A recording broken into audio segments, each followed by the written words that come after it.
कहानी की शुरुआत होती है एक लड़के से जिसका नाम है जिन सियोक। शांत, समझदार, पर अंदर से थोड़ा टूटा हुआ। उसने नोटिस किया कि उसका परिवार कुछ अजीब हरकतें कर रहा है, जैसे कुछ छुपा रहे हैं उससे। पर क्या छुपा रहे हैं और क्यों, ये वो नहीं जानता। एक दिन जिन एक बहुत ही बुरे सपने से उठा। उसका पूरा शरीर पसीने से भीगा पड़ा था, लेकिन उसका पूरा परिवार उसके पास था। उन्होंने उसे संभालने की कोशिश की और हंस के कहा कि थक गया है तू, कल रात नींद भी तो नहीं आई एक्साइटमेंट में। दरअसल वो लोग नए घर में शिफ्ट कर रहे थे। जब वो नए घर पहुंचे, जिन को कुछ अजीब महसूस हुआ। घर बिल्कुल नया था, पर उसे लगा मानो वो यहाँ पर पहले आ चुका है। उसने अपने बड़े भाई यो सियोक को देखा, जो हर चीज में एकदम बेस्ट था। चाहे स्पोर्ट्स की बात कर लो, पढ़ाई, म्यूजिक, लड़कियां भी पसंद करती थी उसे। सबसे जरूरी बात, वो एक बहुत ही अच्छा भाई था। जिन उसका बिल्कुल उल्टा था। पढ़ाई में फिसड्डी, स्पोर्ट्स में भी कुछ खास नहीं, और लड़कियां तो पूछती भी नहीं थी उसे। लेकिन इसके बावजूद उसने कभी अपने भाई से जलन महसूस नहीं की, बल्कि उसे तो अपने भाई पर गर्व था।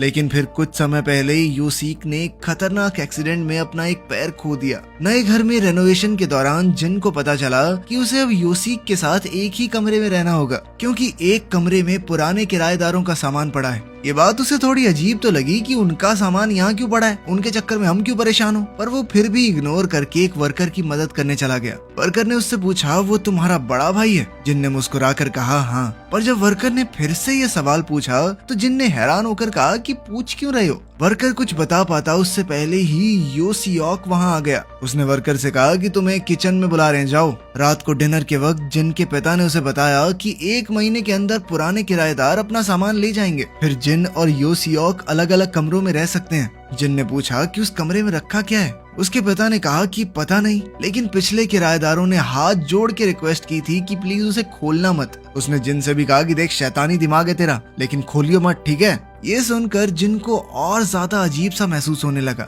उसी वक्त अचानक एक आवाज आई ऊपर के फ्लोर से। जिन ने पूछा, ये आवाज उसी कमरे से आई है क्या? लेकिन सब कंफ्यूज हो गए और कहने लगे शायद बिजली कड़की होगी। अभी आसमान में बिजली चमकी और उन्हें लगा कि हाँ, बिजली की आवाज होगी। पर जिन के मन की आवाज कुछ और ही कह रही थी। उस रात जब योसियोक सो गया, जिन अपने MP3 प्लेयर में म्यूजिक सुनने लगा। तभी उसे एक आवाज सुनाई दी। पहले उसे लगा कि मैंने कुछ गलत सुना है शायद, लेकिन फिर दोबारा से सुनाई दी। आवाज उसी बंद कमरे से आ रही थी। जिन डरते हुए उस दरवाजे के पास गया। उसका मन बार बार ये जानने का कर रहा था कि आखिर अंदर है क्या। वो दरवाजे को खोलने जा ही रहा था, तभी किसी ने पीछे से उसे पकड़ लिया। वो चौंक गया, पर फिर उसने देखा कि ये तो योसियोक था। उसने योसियोक को बताया कि इस कमरे के अंदर से आवाज आ रही है। योसियोक ने भी सुनने की कोशिश की, पर उसे कुछ सुनाई नहीं दिया। उसने कहा कि तुम दोबारा से पढ़ाई से बचने का बहाना लगा रहे हो ना। फिर वो दोनों घर के पास ही मौजूद एक पहाड़ी पर गए। दोनों भाइयों ने अच्छा समय साथ बिताया, पर तभी योसियोक को एक कॉल आ गया। उसने कहा, पापा ने एक फाइल मंगवाई है, तो यहीं रुक, मैं दे के आता हूँ, ठीक है। जिसके बाद जिन वहीं रुक गया। पर बीच रास्ते में कुछ लोगों ने योसियोक को घेर लिया। जिन ने देखा कि कुछ लोग उसके भाई को मार रहे थे। वो तुरंत उसे बचाने भागा, पर उससे पहले ही उन्होंने उसे उठा लिया। जिन कुछ नहीं कर पाया, पर उसने उनकी कार की वो नंबर प्लेट याद कर ली। घर जाके उसने सब कुछ अपने माँ बाप को बताया और फिर वहीं बेहोश हो गया। अगली सुबह डिटेक्टिव्स वहां आए और जिन ने उन्हें नंबर बताया, पर उन्होंने कहा कि ऐसी कोई नंबर प्लेट रजिस्टर्ड ही नहीं है। इसके बाद उन्होंने कई तरीके ट्राई किए योसियोक को ढूंढने के, पर वो नहीं मिला और दिन ऐसे ही बीतते गए। उन्हें कोई भी सुराग नहीं मिल रहा था। जिन और उसका परिवार और ज्यादा टेंशन में आ गए। जिन जो दवाइयां ले रहा था वो और ज्यादा बढ़ गई। एक रात उसने एक सपना देखा जिसमें वो किसी को टॉर्चर कर रहा था। तभी जिन फिर से उठा और ये भी एक डरावना सपना था, लेकिन इस बार उसके माँ बाप और योसियोक भी उसके कमरे में थे। 19 दिन बाद योसियोक वापस आया था, पर उसे कुछ भी याद नहीं था। डिटेक्टिव्स ने उससे कई बार पूछा, पर वो कुछ नहीं बता पाया। धीरे धीरे सब नॉर्मल होने लगा। जिन भी अपने रूटीन में आ गया। एक रात जिन ने देखा कि योसियोक कहीं जा रहा है। उसने सोचा कि क्या सच में ये कहीं गया था या मुझे ही वहम लगा। अगले दिन जब उसने ये पूछा तो योसियोक ने मना कर दिया। जिन ने उसकी बात को इग्नोर किया, पर तभी उसने एक अजीब चीज देखी। योसियोक गलत पैर से लंगड़ा के चल रहा था। उसने पूछा कि कल तो तू राइट पैर से लंगड़ा रहा था, आज लेफ्ट से, वाह। योसियोक ने कहा कि तुझे कंफ्यूजन हो गई है, ऐसा कुछ नहीं है। ये सुनकर जिन थोड़ा सतर्क हो गया।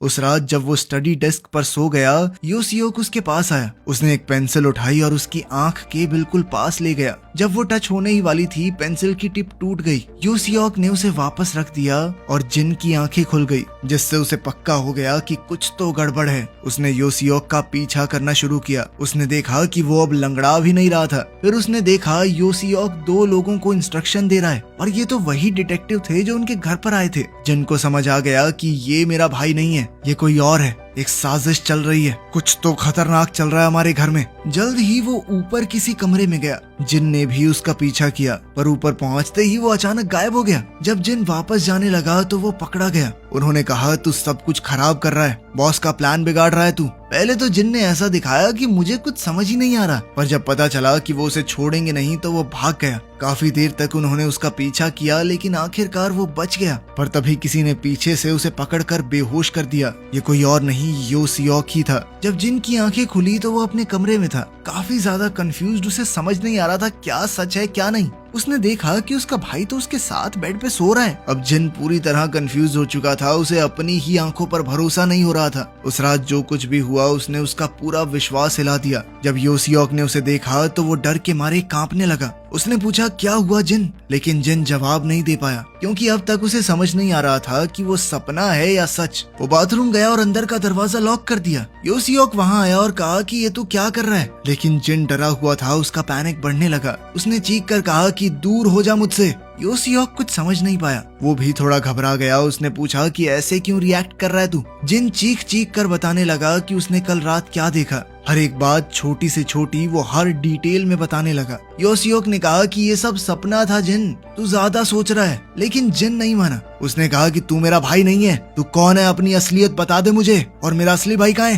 कुछ देर बाद जब जिन ने देखा कि बाहर कोई नहीं है तो उसने एक पाइप उठाया और धीरे धीरे बाथरूम से बाहर निकला। वो बाहर देख ही रहा था कि तभी योसियोक ने उसे पकड़ लिया। शांत हो जाओ जिन, शांत हो जाओ। दोनों भाइयों में झगड़ा होने लगा, लेकिन आखिर में योसियोक ने उसे नीचे दबा लिया और कहा, शांत हो जा जिन, तू सिर्फ एक बुरा सपना देख रहा था। तूने कल रात को अपनी दवाई नहीं ली ना? तब जिन को याद आया कि हाँ, मैं तो कल दवाई लेना भूल गया था। अब उसे भी लगने लगा कि शायद ये सपना ही था और वो रो दिया। इसके बाद योसियोक ने उसका ख्याल रखा। जिन ने अपनी दवाई ली और उससे माफी मांगी, कहा कि मैं सब खराब कर देता हूँ ना। योसियोक ने मुस्कुराकर कहा कि कोई बात नहीं, तू आराम कर, माँ आती ही होगी। जब योसियोक ऑफिस के लिए निकला, जिन ने खिड़की से देखा कि योसियोक फिर से राइट लेग से लंगड़ा रहा है। जिन ने अपने मन में सोचा कि शायद मैं ही गलत था। अब वो शांत होकर पढ़ाई पर ध्यान देने लगा, लेकिन फिर उसकी पेंसिल टेबल के नीचे गिर गई। जब जिन उसे उठाने लगा तो उसने देखी वही पेंसिल की टूटी हुई टिप जो कल रात को उसने देखी थी। ये देखकर उसकी सांस रुक गई। उसे भरोसा हो गया कि कल रात जो कुछ भी हुआ वो उसका सपना नहीं था, सब कुछ सच है। माँ घर आई तो जिन ने सब कुछ उन्हें बताया। माँ घबरा गई। उसने कहा कि मैं अभी तेरे पापा को बताती हूँ, लेकिन जिन ने उसे रोका। अगर आज रात योसियोक घर से निकला तो हम उसका पीछा करेंगे, तब सब कुछ समझ में आ जाएगा। माँ ने हाँ में सर हिला दिया। जब जिन अपने कमरे की तरफ गया, माँ ने पूछा कि क्या सच में तुझे पूरा भरोसा है कि योसियोक ने ये सब किया है? जिन ने कहा कि ये योसियोक है ही नहीं। उस रात जब जिन नीचे पानी पीने आया तो उसने अपनी माँ की आवाज सुनी। माँ किसी से बात कर रही थी, वही आदमी जो उनके साथ योसियोक बनकर रह रहा है। जिन चुपचाप दीवार के पास छुपकर सुनने लगा। माँ ने कहा कि उसे सब कुछ पता चल चुका है, हर एक बात वो योसियोक को बता रही थी। ये सुनकर जिन समझ गया कि माँ भी इस झूठ में शामिल है। तभी उससे गलती से कुछ आवाज हो गई, जिसके बाद माँ चौकन्नी हो गई। योसियोक ने कहा कि चेक करिए कि वो सो रहा है या नहीं, जिसके बाद माँ सीधा जिन के कमरे की तरफ गई। जिन समझ गया कि अगर उसे बचा रहना है तो उसे अपनी माँ से पहले कमरे तक पहुँचना होगा। वो जल्दी जल्दी बिल्डिंग के साइड से चढ़ गया और खिड़की से जंप करके बेड पे जाके लेट गया। माँ ने देखा कि जिन तो सो रहा है। एक चैन की सांस के साथ वो पलट गई। माँ के जाने के बाद जब दरवाजा बंद होने की आवाज जिन ने सुनी तो वो उठ गया, लेकिन फिर माँ ने सवाल पूछा, जिन तू पानी से कैसे भीगा? ये कहते कहते माँ वापस आ चुकी थी। उसने जिन को देख लिया। जिन कुछ बोल नहीं पाया, उसकी सांस फूली हुई थी, लेकिन माँ मुस्कुराते हुए चली गई। उसने फोन उठाया और कहा कि योसियोक जल्दी आ, मैं भी पकड़ी गई हूँ। जिन तुरंत खिड़की से भाग गया। रोड पर दौड़ते हुए उसने देखा कि सामने से पापा आ रहे हैं। जिन कंफ्यूज हो गया कि क्या इनके ऊपर भरोसा करूं या नहीं। अभी माँ और एक दूसरा आदमी उसके पास आ गए। पापा ने उससे पूछा कहाँ जा रहा है। जिन ने झूठ कह दिया कि दोस्त से मिलने। उन्होंने और सवाल किए और जिन उल्टा पुल्टा जवाब देता गया। पापा ने कहा कि तू कहीं नहीं जाएगा। उन्होंने उसे वापस ले जाने की कोशिश की, लेकिन जिन भाग गया। वो आदमी भी उसके पीछे दौड़ गया। रोड के कोने पर उसे एक पुलिस स्टेशन दिखा। जिन पूरी स्पीड में भाग रहा था। वो आदमी उसे रोकने ही वाला था कि तभी वहाँ एक एक्सीडेंट हो गया। जिन ने मौका देखा और पुलिस स्टेशन पहुँच गया। पुलिस ने जब उसकी बात सुनी तो जिन ने कहा कि मुझे 1 महीने से बंद करके रखा गया है, झूठे लोगों के साथ जो मेरी फैमिली बनकर रह रहे हैं। पुलिस ने पूछा तो तुझे कैसे लगा कि वो तेरी फैमिली है? तुझे तो पहचान लेना चाहिए था अपने माँ बाप को, नहीं? जिन ने जवाब दिया कि मुझे खुद नहीं समझ आ रहा मैंने कैसे विश्वास कर लिया। तभी एक जूनियर ऑफिसर उसका रिकॉर्ड ले आया और डिटेल्स कंफर्म करने लगा। आपका नाम जिन सियोक है, जन्म हुआ था साल 1977 में। जिन ने हाँ कहा तो पुलिस वाले ने कहा तो आपको तो 41 साल का होना चाहिए था। ये सुनकर जिन हिल गया। उसने कहा कि मैं 21 का हूँ, अभी तो 1997 चल रहा है ना। ये सुनकर पुलिस वाले हंसने लगे। एक ऑफिसर ने उसे कैलेंडर दिखाया। भाई अब 2017 चल रहा है। जिन ने आसपास देखा, हर जगह नए गैजेट्स, LED टीवी, स्मार्टफोन्स। तभी उसकी नजर एक मिरर पर पड़ी। उसने जो देखा उसके होश उड़ गए। शीशे में वो एक अधेड़ उम्र का आदमी लग रहा था। वो खुद जिन था। इसके बाद जिन अपने घर वापस गया। उसके पास कोई दूसरा रास्ता नहीं था। उसके दिमाग में सिर्फ सवाल ही सवाल थे। वो सीधा उस कमरे में गया जहाँ एंट्री मना थी। रूम में सब कुछ बिखरा हुआ था, लेकिन एक अजीब खूबसूरती थी। फ्लोर पर 2 खून के धब्बों वाली डॉल्स पड़ी थी। खून के निशान हर तरफ थे, लेकिन पीछे से एक खास तरह का म्यूजिक बज रहा था। तभी यो सियोक और दूसरे लोग अंदर आए। यो सियोक ने कहा कि प्लान फिर से फेल हो गया। जिन ने गुस्से में चीख कर पूछा, तुम लोगों ने मेरे साथ क्या किया है? यो सियोक ने हल्की सी मुस्कुराहट के साथ सिगरेट जलाई और कहा, कहानी 20 साल पहले शुरू हुई थी। उस कमरे में एक माँ और बेटी का खून हुआ था। पुलिस ने हर मुमकिन कोशिश की, हर तरीका अपनाया किलर तक पहुंचने का, लेकिन वो हर बार नाकाम रहे। आखिर में उन्होंने गवाहों के लिए एड्स तक निकाले कि अगर कोई भी कुछ जानता है तो उसे पैसे दिए जाएंगे। पर इतने साल गुजर गए और धीरे धीरे दुनिया ने उस केस को भुला दिया, लेकिन उस माँ बेटी के परिवार के लिए वो जख्म अब भी ताजा था। वो उस रात को भूल नहीं पाए। उनके लिए ये सिर्फ एक कत्ल नहीं था, उनकी पूरी दुनिया उजड़ चुकी थी। इसीलिए उन्होंने खुद किसी को पैसे दिए, एक ऐसे इंसान को जो उन्हें इंसाफ दिलवा सके। वो था यो सियोक। यो सियोक ने जान लगा दी। 4 साल तक पूरी मेहनत से इन्वेस्टिगेशन की, पर हर मोड़ पर नाकामी ही हाथ लगी। लेकिन एक दिन वो सच तक पहुंच गया, और वो सच ये है कि जिन ही वो किलर था। फिर टॉर्चर्स का सिलसिला शुरू हुआ। वो हर तरीके से जिन से सच उगलवाना चाहते थे, पर हैरानी की बात ये थी कि उसे इतना दर्द, इतनी मार देने के बाद भी जिन ने हर इल्जाम से इनकार कर दिया। उसकी आंखों में जो सच्चाई थी उसने यो सियोक को भी कंफ्यूज कर दिया। पर यो सियोक जानता था कि वही किलर है। विक्टिम के परिवार को बदला लेना था, लेकिन जब जिन को अपने गुनाह याद ही नहीं है तो उसकी मौत बेकार होगी। इसीलिए उन्होंने एक फोरेंसिक हिप्नोसिस एक्सपर्ट को बुलाया। जिन के दिमाग की जांच की गई। पता चला कि जब जिन 20-21 साल का था तो उसके साथ कुछ ऐसा हुआ कि उसने अपनी यादें खुद ही अपने दिमाग से मिटा दी। मेडिकल टर्म में इसे डिसोसिएटिव एमनीशिया कहा जाता है। इसीलिए एक अलग रास्ता चुना गया। उसे हिप्नोटाइज करके उसकी आखिरी खुशी भरी मेमोरी तक ले जाया गया, जब वो अपने माँ बाप और भाई के साथ नए घर में शिफ्ट हुआ था 1997 में। यो सियोक ने उसके भाई का रोल किया। 2 साइकोलॉजिस्ट उसके माँ बाप बने। उसे वही घर दिखाया गया जहाँ 20 साल पहले खून हुआ था। इसीलिए वो घर उसे जाना पहचाना लगा। जो वर्कर उसे शुरुआत में मिला था वो इसीलिए हैरान था क्योंकि जिन यो सियोक को अपना बड़ा भाई बता रहा है। वो आवाज जो उसने कमरे से सुनी थी वो यो सियोक के लोगों की थी जो मर्डर सीन रिक्रिएट कर रहे थे। यो सियोक उसे पहाड़ी पर भी इसीलिए लेकर गया था ताकि उस दौरान घर के अंदर सब रेडी हो जाएं। उसे वापस अकेले घर भेजने का प्लान था, पर सब कुछ उल्टा हो गया। पुलिस ने यो सियोक को इलीगल एक्टिविटीज के चक्कर में पकड़ लिया, जबकि जिन को लगा कि उसके भाई को किसी ने किडनैप कर लिया है। 19 दिन बाद यो सियोक पुलिस को रिश्वत देकर किसी तरह छूटा, लेकिन तब तक बारिश नहीं हुई थी और उस सीन के लिए बारिश बहुत जरूरी है। जिनको हिप्नोटाइज किया गया था, लेकिन उसका असर अब धीरे धीरे कम होने लगा। जिनका शक बढ़ता गया और सब लोग यहाँ तक पहुँच गए। फिर यो सियोक ने उसे एक और जगह ले जाने की कोशिश की। रास्ते में पूछा भी कि उसे समझ आ गया ना। जिन ने जवाब दिया कि मैं सब कुछ मानने को तैयार हूँ, लेकिन एक बात नहीं, मैंने किसी को नहीं मारा। ये सुनकर यो सियोक गुस्से में आ गया और कहा कि तू ही किलर है साले, तू नहीं मारा है उन्हें। और तुझे भी मरना होगा। जिन ने कहा कि मैं अभी नहीं मरने वाला, और अचानक गाड़ी का दरवाजा खोला और रोड पर कूद गया। यो सियोक ये देखकर शॉक्ड रह गया। जिन भागते हुए बहुत दूर निकल गया, लेकिन यो सियोक भी बिल्कुल उसके पीछे था। सड़क पर हादसे हुए, गाड़ियां टूटी, कुछ छोटी दुकानें भी। यो सियोक पागल सा हो गया था, पर फिर एक एक्सीडेंट में वो खुद बुरी तरह से चोट खा गया। जिन ने देखा कि अब वो उसे पकड़ नहीं पाएगा, पर तभी एक और एक्सीडेंट में जिन भी जख्मी हो गया।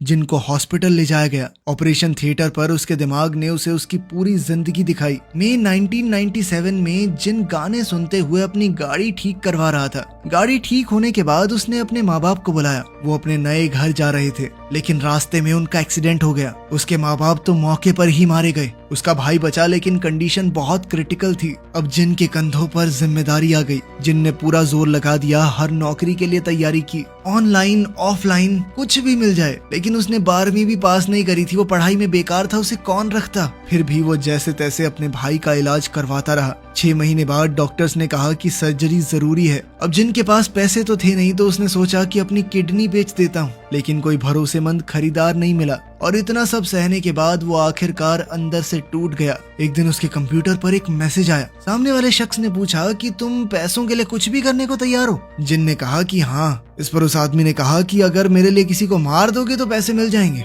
पहले तो जिन चौंक गया। रात भर उसे नींद नहीं आई, पर अगले दिन उसने हाँ कह दिया। जब वो एड्रेस पर पहुंचा तो वो वही घर था, और मौसम था बारिश का। उसे चाबी मिल गई, घर में घुस गया। आदमी ने कहा कि सिर्फ माँ को मारना, बच्चों को नहीं। जिन सीधा बेडरूम में गया, पर माँ को उसके बच्चे के साथ देखकर उसके होश ठिकाने आ गए। उसे लगा कि ये गलत है, और वो वहाँ से निकलने लगा, पर माँ ने उसे गलत समझ लिया और वो चीखने लगी। जिन ने कहा कि मैं जा रहा हूँ। माँ भी उसकी बात समझ गई, दोनों शांत हो गए। पर तभी बेटी ने उसे चाकू के साथ देख लिया। अब बेटी चीखने लगी। उसे चुप करवाने के लिए जिन ने दरवाजे को धक्का दिया, और वो गलती से लड़की के ऊपर गिर पड़ा, और उसने अनजाने में लड़की को चाकू घोंप दिया। जिन घबरा गया। माँ ने उसे देखा तो वो भी चीखने लगी। जिन ने उसे भी चाकू से मार दिया। जब वो घर से निकलने लगा तो छोटा बेटा सामने आया। उसने पूछा कि मेरी माँ कहाँ है? जिन समझ नहीं पाया कि क्या करे। उसने कहा कि अपने कमरे में जाओ और 1 से 100 तक गिनो, मैं तुम्हारी माँ और दीदी को लेकर आता हूँ। जिसके बाद बच्चा रूम में चला गया। इसके बाद जिन ने एक फोटो देखी।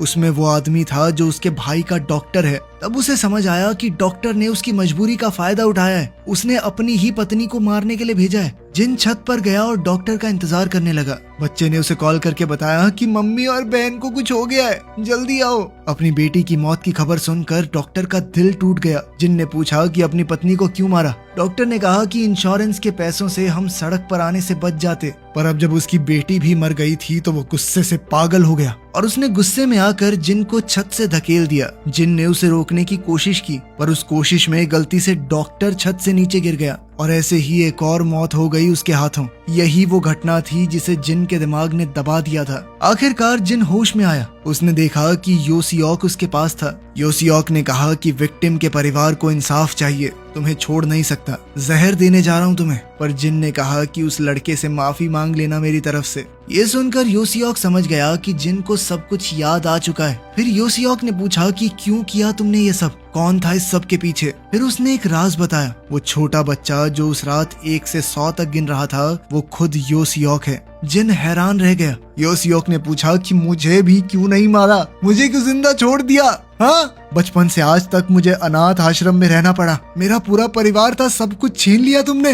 मैं पूरी जिंदगी सिर्फ तुमसे बदला लेना चाहता था। जिन के पास शब्द नहीं थे, उसके मुंह से सिर्फ सॉरी निकला, पर सॉरी काफी नहीं था। यो सियोक जानना चाहता था, क्या मेरे पिता ने इंश्योरेंस के चक्कर में माँ को मरवाया? जिन ने झूठ कह दिया कि नहीं, मुझे किसी और ने भेजा था, जो किया मैंने अकेले किया। यो सियोक का दिल तो मानना चाहता था, पर दिमाग नहीं मानता। उसने फिर से पूछा कि क्या सच में ये इत्तेफाक था कि मेरे पिता ने मेरी माँ की मौत से 2 महीने पहले उनका इंश्योरेंस करवाया था? जिन के पास कोई जवाब नहीं था। यो सियोक सब कुछ समझ गया। अब दोनों उलझन में थे, ना जिन जी सकता था ना यो सियोक। दोनों अपने रास्ते चल दिए, अपने अपने दर्द के साथ। ये कहानी 2 ऐसे बदनसीब इंसानों की है, एक जो अपना बीता हुआ कल भूल गया था, और एक जो उसे भुला नहीं पाया। वीडियो पसंद आई तो लाइक कर देना, चैनल को सब्सक्राइब कर लेना। मिलते हैं अगली वीडियो में।